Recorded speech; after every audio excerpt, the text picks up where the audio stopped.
కొరింథీయులకు రాసిన మొదటి పత్రిక 4వ అధ్యాయం ప్రారంభం. కొరింథీయులకు రాసిన మొదటి పత్రిక 4వ అధ్యాయం ప్రారంభం నుంచి, ఇలాగున క్రీస్తు సేవకులమనియు దేవుని మర్మముల విషయములో గృహ నిర్వాహకులమనియు ప్రతి మనుష్యుడు మమ్మను భావింపవలెను. మరియు గృహ నిర్వాహకులలో ప్రతి నిర్వాహకుడు నమ్మకమైన వాడై ఉండుట అవశ్యము. గృహ నిర్వాహకత్వం అంటే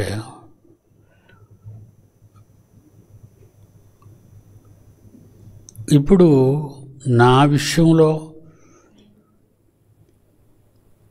నా కుమారుని కానీ నా కుమార్తెను కానీ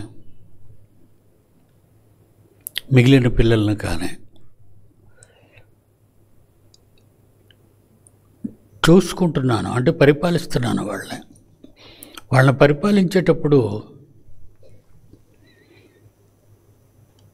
హాస్పిటల్, వాళ్ళకు వచ్చే రోగాలు, ఆ రోగాలకు సంబంధించి ఎన్నెన్ని రకాల మందులు, మెడిసిన్స్,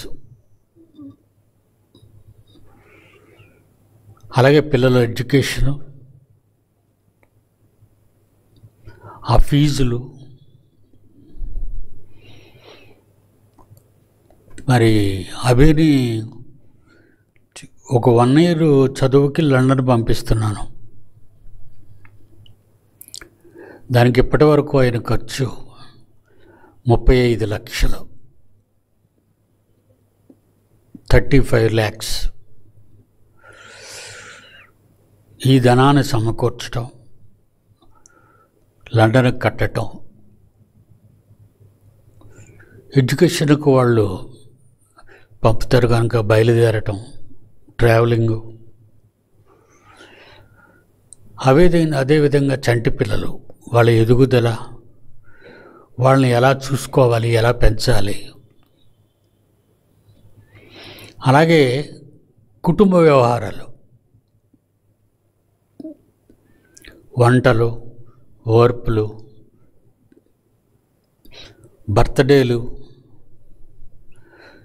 సంస్మరణ దినాలు, ఇవన్నీ కూడా ఒక ఆయన తండ్రిగా అతని ఆలోచనల్లో, అతని పాలనలో ఉంటారు వీళ్ళందరూ కూడా. మరి నేను ఒక్కడే చేయలేను ఇదంతా. వాళ్ళలో కుమార్తెకు పాలిభాగం, కుమారుడికి పాలిభాగం,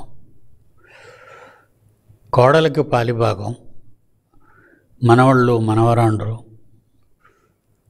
వీళ్ళ పోషణ కార్యక్రమాలు, ఇవన్నీ కూడా ఒక్కొక్క భాగానికి ఒక్కొక్కరిని పెడుతూ జాగ్రత్తగా చూసుకోమంటారు. మీకు ఏదైనా అవసరం అయితే నన్ను అడగండి, ఎవరో మీకు సాయపడరు, ఎవరో మీకు ఇవ్వరు. తండ్రిగా నాతో చెప్పండి, నేను చూసుకుంటాను. వీటన్నిటికీ ఒక మూలకారకుడుగా నాకు అనుకూలంగా ఒక చిల్లుని పెట్టాను, వాడే జాన్సన్. వాడు నాకంటే ఎక్కువగా ఆలోచిస్తాడు. నేను ఏదైనా కావాలి అనుకుంటే అది తీసుకోవాలా వద్దా, అది ఎంతవరకు ఉపయోగపడుతుంది, దానివల్ల మనకు లాభ నష్టాలు ఏమైనా జరుగుతాయా, ఈ ఊహలో ఇకపోతే మందులు వేసుకోవటం. నేను సుమారు రోజుకి 20 ట్యాబ్లెట్లు వేసుకుంటాను. హాస్పిటల్కి తీసుకువెళ్ళాలా, టైంకు మందులు ఇవ్వాలి, ఆహారం ఏం తీసుకుంటే బాగుంటుంది, ఇలాంటివన్నీ మరి ఆలోచిస్తారు పిల్లలు. ముఖ్యంగా జాన్సన్ లేకపోతే ఏ టైంలో ఏ మందు వేసుకోవాలో, ఏ మెడిసిన్ ఏ రోగానికో అది కూడా నాకు తెలియదు. డాక్టర్లు రాయటమే. ఒక్కొక్కసారి నేను వెళ్ళేటప్పుడే డాక్టర్ దగ్గరికి వెళ్తాను, కానీ టెస్టుల తర్వాత కానీ మరొకసారి మందులు వాడిన తర్వాత కానీ డాక్టర్ దగ్గరికి వెళ్ళి మళ్ళీ కన్సల్టేషన్, మళ్ళీ డాక్టర్ని కలవాలి అంటే జాన్సన్ ఒక్కడే ఫైల్ పట్టుకొని వెళ్ళిపోతాడు, నేను వెళ్ళలేను. ఇకపోతే ఇన్కమ్ ట్యాక్స్, లక్షల రూపాయల ఇన్కమ్ ట్యాక్స్ కడుతున్నాను, కట్టాలి, గవర్నమెంట్కి కట్టాలి. ఎందుకంటే ఒక దైవజనుడుగా ప్రభుత్వాన్ని నేను మోసం చేయకూడదు, మంచి పేరు ఉండాలి. కనుక దేవుని పిల్లలారా, గృహ నిర్వాహకుడిగా జాన్సన్ను పెట్టుకున్నాను. నిర్వహణ పరిస్థితులన్నీ వాడే చూసుకుంటాడు. వాడు చెప్తాడు ఇంకో 10 రోజులు ఉన్నాయనగా, ఇంకొక 10 రోజుల్లో పలానా వాళ్ళ బర్త్డే అంటాడు. నాకు నిజంగా తెలియదు. వాడు చెప్పగానే పిల్లలకి ఏమైనా రప్పించి పెట్టాలన్నా, అందరికీ పంపకాలు చేయాలన్నా, అందరికీ ఇవ్వాలన్నా, ఇవన్నీ కూడా వాడే చూసుకుంటాడు. గృహ నిర్వాహకత్వం అంటారు దాన్ని, గృహ నిర్వాహకత్వం. మరి ఇక్కడ దేవుని గృహం ఏది? మన శరీరం. ఇంకా దూరం వెళితే సంఘం. దేవుని గృహం సంఘం. ఇప్పుడు మనందరికీ గృహం ఇదే, మనందరం కూడుకున్నాగా, ఇది సంఘం. దేవుడు వచ్చి ఉండడానికి నీలో ఉంటాడు ఆయన, ఇందులో ఉండడు.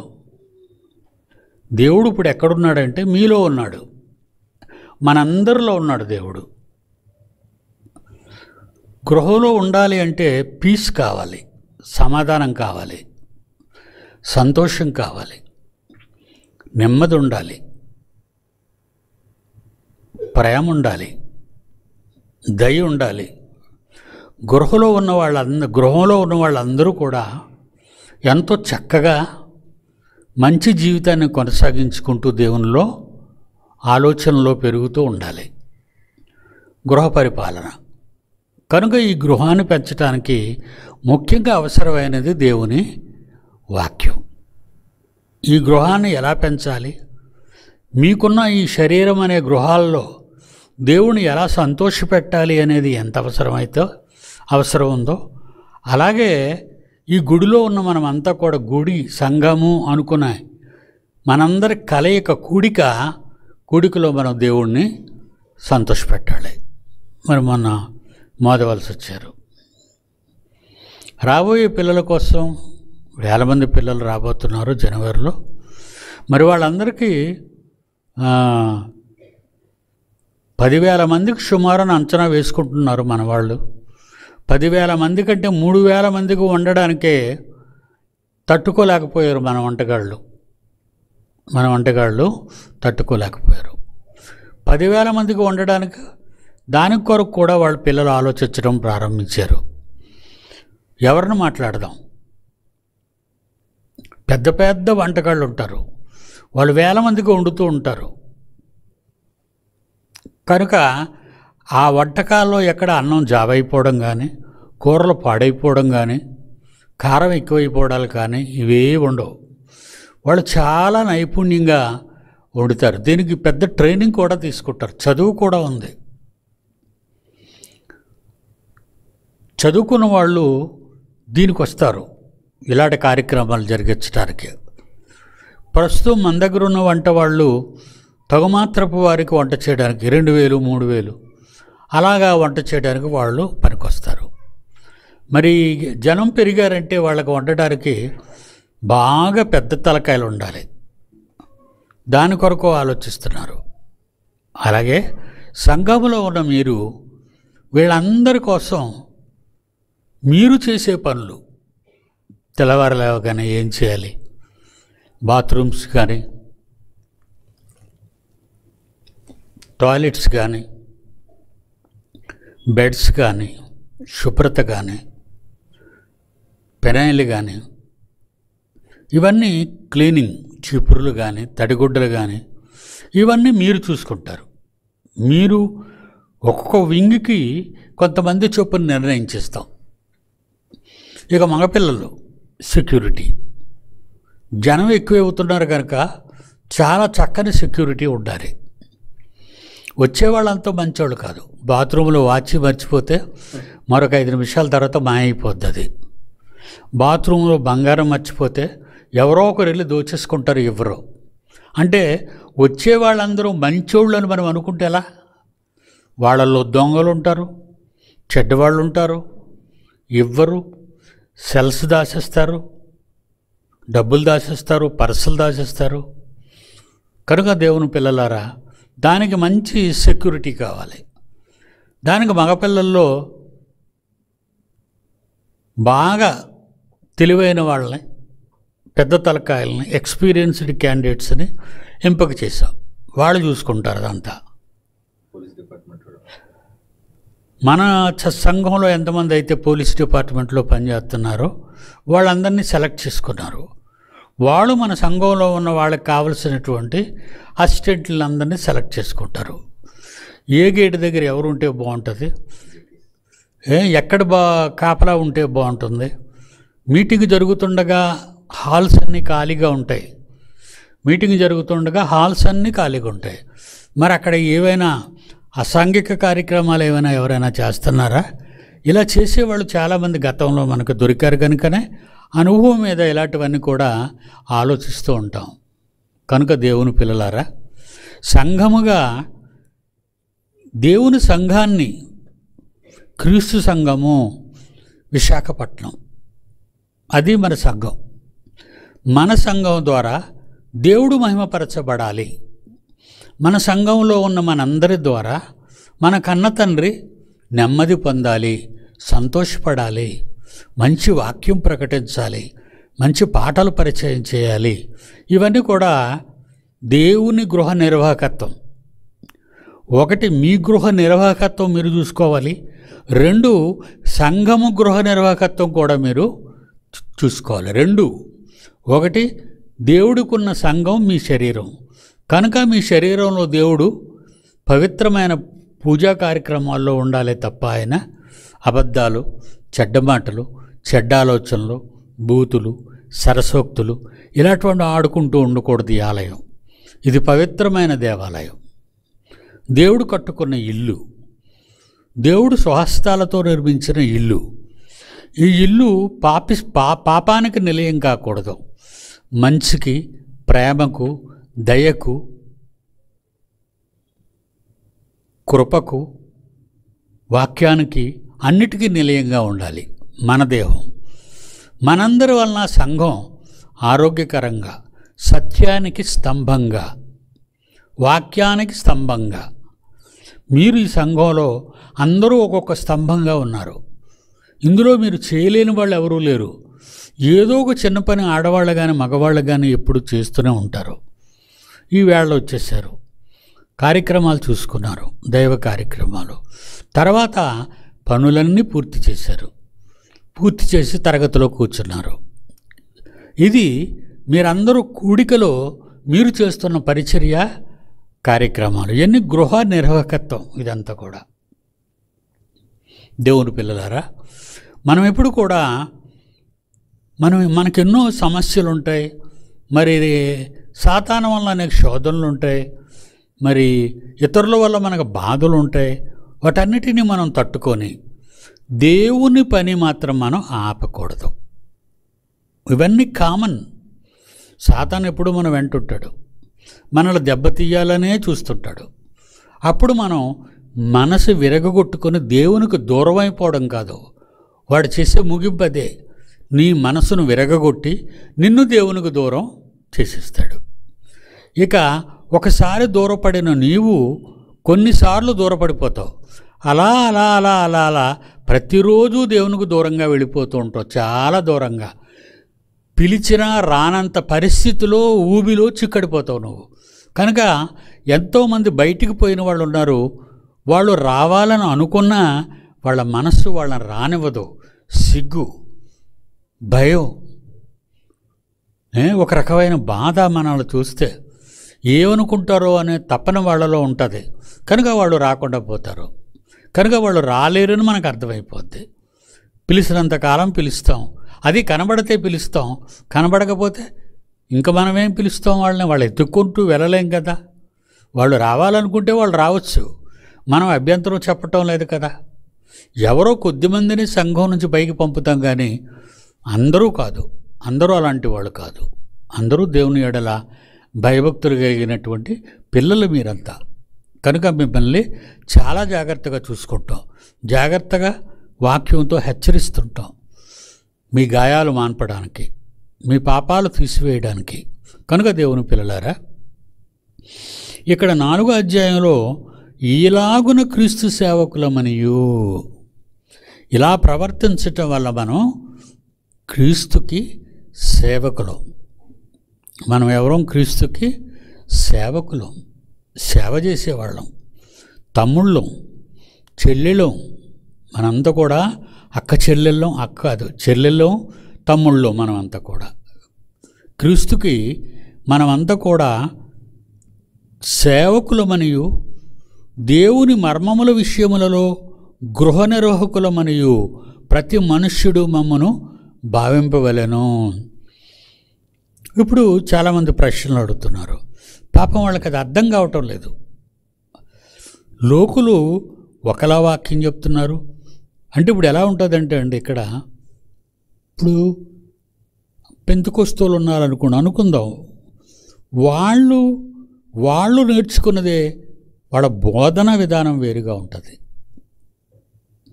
ఈరోజు చాలామంది ఇల్లులు అద్దెకి వెళ్ళేటప్పుడు పెంతెకొస్తోలు అని చెప్తే మాత్రం అస్సలు ఇల్లు ఇవ్వరు, అద్దెకివ్వరు.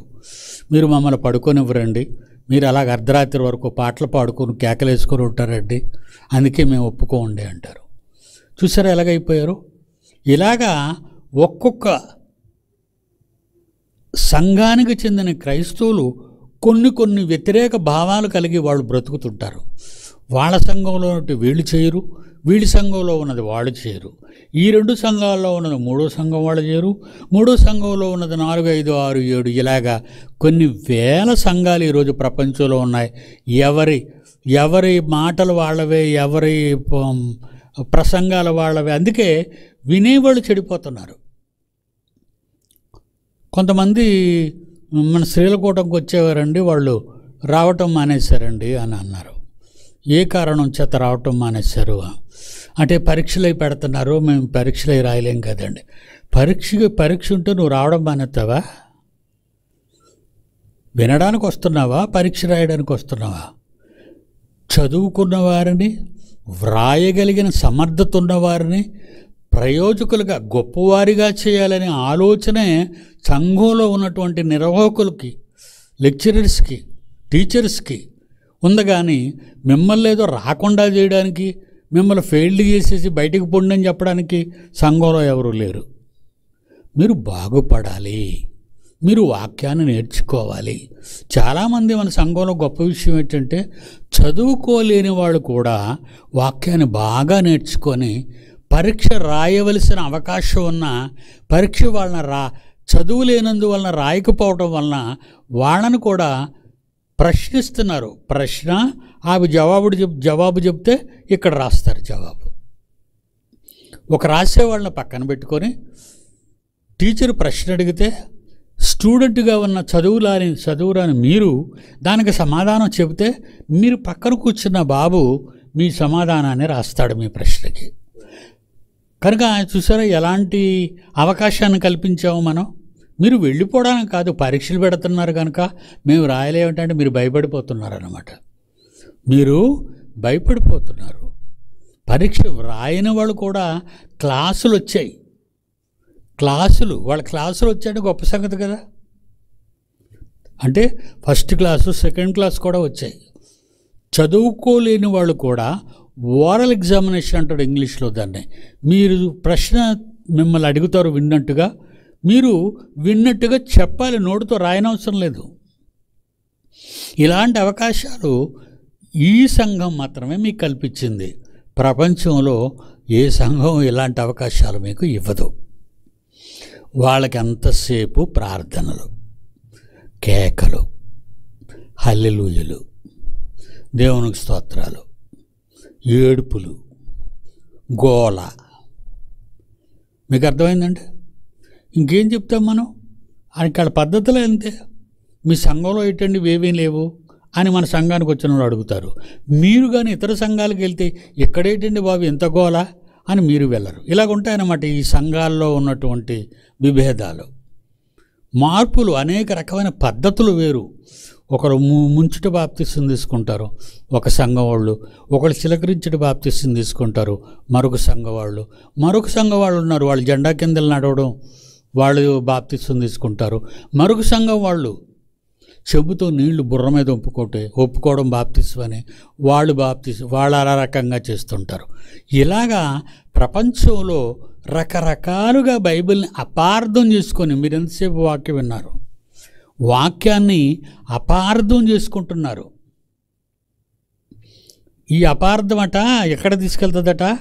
స్వకీయ నాశనానికి తీసుకుపోద్దట. పేతురు గారు అంటున్నారు కదా, పేతురు గారు రాసిన పత్రిక, తిమోతికి రాసిన 2వ పత్రిక 4వ అధ్యాయం 3వ వచనం చూడండి, అందరూ తీయండి. తిమోతికి రాసిన 2వ పత్రిక 4వ అధ్యాయం 3వ వచనం చూడండి. ఎందుకనగా జనులు మంచి బోధ, హితబోధ అంటే బైబిల్లో ఉన్నది ఉన్నట్టుగా చెప్పడం హితబోధ, బైబిల్లో లేనిది చెప్పడం నాశనకరమైన బోధ. మీకు అర్థమైందా? నాశనకరమైన బోధ వేరు, లాభం చేకూర్చే బోధ వేరు. ఒకసారి హితబోధ మనకు బాధ కలిగిస్తుంది, ఎందుకంటే మనం ఎప్పుడు తప్పు చేసేవాళ్ళం కదా, తప్పులకు అలవాటు పడేవాళ్ళం. తప్పులు చేయటం వలన హితబోధని అంగీకరించం. అబ్బా ఏంటండి భరించలేకపోతున్నాం, మరీ కొట్టినట్టుగా చెప్తున్నారు అని ఫీల్ అయిపోతుంటారు చాలామంది. తప్పు దిద్దుకో.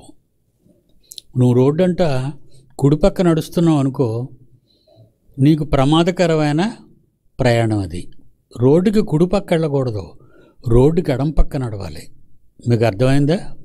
లారీలు కానీ, బస్సులు కానీ, మోటార్ సైకిళ్ళు కానీ, ఆటోలు కానీ ఏవైనా నువ్వు నడిచినా ఎడం పక్కకే వెళ్ళాలి. కుడిపక్కకి అట్నుంచి వచ్చేవి, అట్నుంచి 1 వే ట్రాఫిక్ అంటారు, అది అట్నుంచి వచ్చేవి. ఇట్నుంచి వెళ్ళే మీరు, అట్నుంచి వచ్చేవారు. అలా ఉండటం వల్ల సేఫ్ జర్నీ, ఒక పద్ధతి ప్రకారంగా మీరు వెళ్తున్నారు కనుక మీకు ఎలాంటి సమస్యలు ప్రయాణంలో ఉండవు. వాళ్ళు చెప్పినట్టే మనం నడాలేటండి, మన ఇల్లు కుడిపక్కే ఉంది కదా, మనం కుడిపక్క నడిచి అలాగ ఇంట్లోకి వెళ్ళిపోదాం.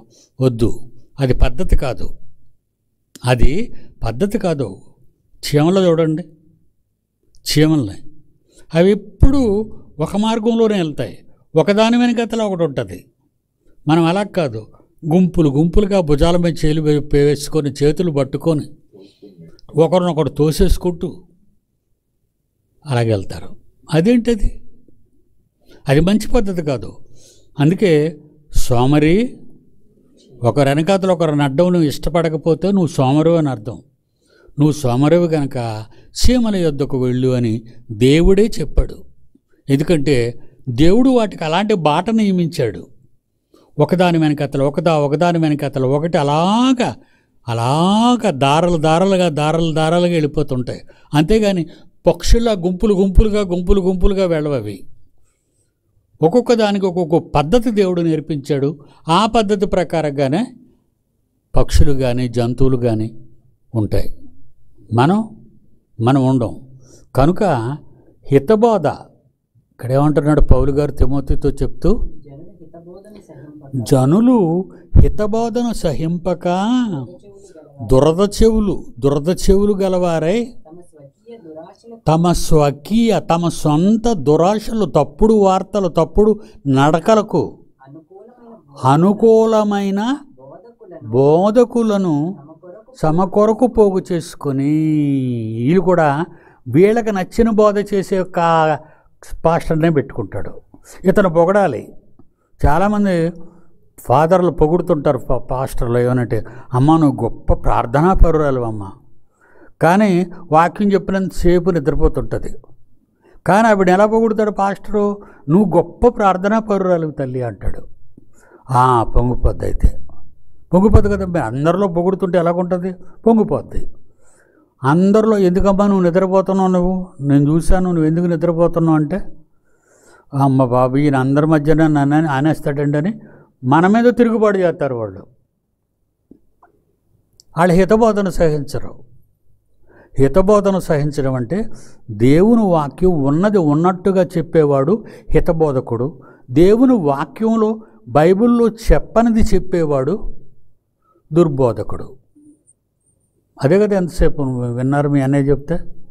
కనుక దేవుని పిల్లలారా, హితబోధను సహింపక దురద చెవులు గలవారై తమ స్వకీయ దురాశలకు అనుకూలమైన బోధకులను తమ కొరకు పోగు చేసుకొని, పాస్టర్ గారు మీరే రండి, పాస్టర్ గారు మీరే రండి, మాకు మీరే రండి, మమ్మల్ని పొగిడే పాస్టర్గా మాకు కావాలి, మాకు ఇంటికి వెళ్ళగానే మా ఇంటికి రాగానే డబ్బులు ఇస్తాం, మా ఇంటికి రాగానే భోజనం పెడతాం, కనుక పొగుడుతాడు. అదే కానీ పాస్టర్ తిట్టాడు అనుకోండి ప్రసంగం, ఇప్పుడు మాలాంటి వాళ్ళకి ఎవరైనా భోజనం పెడతారటి, మేము వెళ్ళాళ్ళం, వాళ్ళు పెట్టరు. అందుకే నేను ఎవరింటికి వెళ్ళను. ఎందుకు వెళ్ళాలి వాళ్ళ ఇంటికి, దేనికి వెళ్ళాలి వాళ్ళ ఇంటికి? ప్రేమ ఉంటే వాక్యం చెప్పి గొప్పోళ్ళని చేయాలి, ప్రేమ ఉంటే వాక్యం చెప్పి గొప్పోళ్ళని చేయాలి, పరిశుద్ధులుగా మార్చాలి, దేవుని పిల్లలుగా మార్చాలి. దానికి మీ ఇంటికి రావాల్సిన పని లేదు, దానికి మేము మీ ఇంటికి రావాల్సిన పని లేదు. పిల్లలు బడికి వెళ్తారా? బడి పిల్లల దగ్గరికి వస్తుందా? పిల్లలు బడికి వెళ్ళాలా? బడే పిల్లల ఇంటికి వస్తుందా? పిల్లలే బడికి వెళ్ళాలి. కనుక మీరే వాక్యాన్ని నేర్చుకోవడానికి రావాలి, కానీ మీకు వాక్యాన్ని నేర్పడానికి సంఘం అంతా మీ దగ్గరికి రాదు, మేము మీ దగ్గరికి రాం. అయితే మీరు చాలామంది ఏంటంటే హితబోధను ఎక్కువగా వినాలనుకునే వాళ్ళు ఉన్నారు. వాళ్ళు ఏం చేస్తారు, మా ఊరికి ఒకసారి రండి, మా దగ్గరికి రండి, మా కుటుంబాల మధ్యకి రండి, మా అందరికీ వాక్యం చెప్పండి అనగానే అప్పుడు మేము ఏం చేసామంటే, వెరీ గుడ్, వాళ్ళకి ఆసక్తి ఉంది, వాళ్ళ ఆసక్తిని మనం పాడు చేయకూడదు, వాళ్ళకి నేర్పించాలి అని కొంతమంది ఇళ్లకు కొంతమంది సేవకులను, లెక్చరర్స్ని, టీచర్స్ని మేము పంపుతున్నాం, మీరు వెళ్ళండి నేర్పించండి వాళ్ళకి, మంచిది. కనుక దేవుని పిల్లలారా, మనం ఎవరమే ఎలాగున క్రీస్తు సేవకులమనియు దేవుని మర్మముల విషయంలో గృహ నిర్వాహకులమనియు ప్రతి మనుష్యుడు మమ్మను భావింపవలెను. మరియు గృహ నిర్వాహకులలో ప్రతివాడు నమ్మకమైన వాడయుండుట ఆవశ్యకము. గృహ నిర్వాహకుల్లో ఎలాగుండాలి? నమ్మకమైన వారుగా ఉండాలి అంటున్నాడు. చూడండి, సంఖ్యాకాండం 12:7-8. సంఖ్యాకాండం 12:7-8.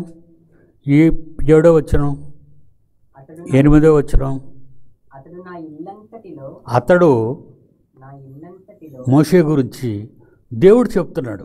అతడు మోషే నా ఇల్లంతటిలో నమ్మకమైన వాడు. నేను లేదో దాచుకొని, నా లోపల ఏదో దాచుకొని చెప్పడం కాదు ఈ మాటలు. దర్శనమిచ్చి ముఖాముఖిగా మోషేతో నేను మాట్లాడాను. చూసారా, మోషే గురించి చెప్పాడు. నమ్మకమైన వాడు. నిజంగా నేను ఆడవాళ్లలో మగవాళ్లలో దేవునికి నమ్మకమైన వారుగా మీరుంటే మీతోనే మీ కూడానే ఉంటాడు ఆయన. అదొక్కటే ఎప్పుడు తెలుసుకోండి. చాలామందికి నాకు బెస్ట్ ఫ్రెండ్ అండి, నాకు మంచి స్నేహితురాలండి అలా చెప్పుకుంటారు. కాదు, నీకు బెస్ట్ ఫ్రెండ్ నీ దేవుడే. నీకు మంచి దేవుడు ఆయనే, నీకు మంచి హితుడు ఆయనే, నీకు ఉపకారాలన్నీ చేసేవాడు ఆయనే. కనుక ఆయనకు క్లోజ్గా ఉండు, ఆయనతో దగ్గరగా ఉండు. మరొక వచనం చూద్దామా? నెహెమ్యా గ్రంథం 13:13. నెహెమ్యా గ్రంథం 13:13. నమ్మకము గల మనుష్యులని పేరు పొందిన షెలెమ్యా అనే యాజకుడిని సాదోకును శాస్త్రిని లేవీలలో పెదాయాను ఖజానా మీద నేను కాపరినిగా నియమించితిని. నమ్మకమైన వారు అంటున్నాడు దేవుడు. మోషే, యెహోషువ వీళ్ళందరూ కూడా నమ్మకమైన వారుగా దేవునికి ఉన్నట్టుగా కనపడుతుంది మనకి. నమ్మకమైన వారు. దేవుని పిల్లలారా, ఈ రకంగా మనం దేవుని విషయంలో నమ్మకమైన వారముగా, నీ భర్తకు నమ్మకంగా ఉండు, నీ పిల్లలకు నమ్మకంగా ఉండు, నీ భార్యకు నమ్మకంగా ఉండు. వీళ్ళందరికంటే ముందు నీ కన్న తండ్రి అయిన దేవునికి కూడా ముఖ్యంగా నమ్మకంగా ఉండు. అబద్ధం ఆడకూడదండి. నేను ఎప్పుడు అందరికీ అంటాను, వద్దు, అబద్ధం ఆడకూడదు, నువ్వు అబద్ధం చెప్పకు, మంచిది కాదు, అది దేవునికి ఇష్టం ఉండదు. నీ మాట అవునంటే అవును, కాదంటే కాదు. కాదని చెప్పి ఏమనుకోడు ఆయన. తప్పు చేసావనుకో, అవును తండ్రి తప్పు చేశాను, ఒప్పుకో, నీ తప్పును క్షమిస్తాడు ఆయన. కానీ అబద్ధం ఆడకు, నేనే తప్పు చేయలేదని అబద్ధం ఆడకు. తప్పు చేసి తప్పు చెయ్యలేదండం తప్పు, కానీ పాపం చేసి పాపాన్ని ఒప్పుకోవటం అది మెప్పు పొందుతావు దేవుడి దగ్గర. నువ్వు క్షమిస్తాడు నిన్ను, నీకు క్షమాపణ ఉంది. ఓకే, కనుక మనం దేవునికి సేవకులముగా, నమ్మకమైన వారముగా దేవుని ఎడల మన జీవితాన్ని కొనసాగించుకుంటేనే మన బ్రతుకు బాగుంటుంది. ఓకేనా? God bless you.